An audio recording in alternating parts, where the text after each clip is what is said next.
Владата соопшти дека во наредните неколку денови ќе информира за новите пакет мерки за надминување на состојбата во економијата, а со цел да нема поголем ценовен шок на основните прехранбени производи и на енергенсите. Владата со сите релевантни чинители, синдикати, комори, работодавачи во рамки на економскиот совет, како и се надворешни експерти ќе дискутира за надминување на актуелната состојба во земјата, како последица на светските случувања кои се прелеваат и кај нас.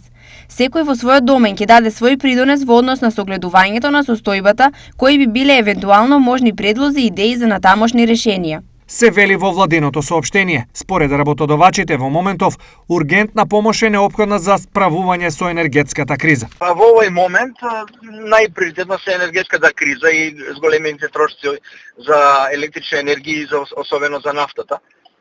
Така да владата помогна во овој смер за граѓаните, за потрошувачите, но за компаниите нема никаква помош и мислам дека би требало на оние компании кај што овие трошоци учествуваат со огромен процент во вкупните трошоци да и се помогне. Предходно во делот на енергетската криза владата додели по 1000 денари помош за семејства во социјален ризик за покривање на трошоците за струја, а ја надоместува и разликата во цената на топлинската енергија.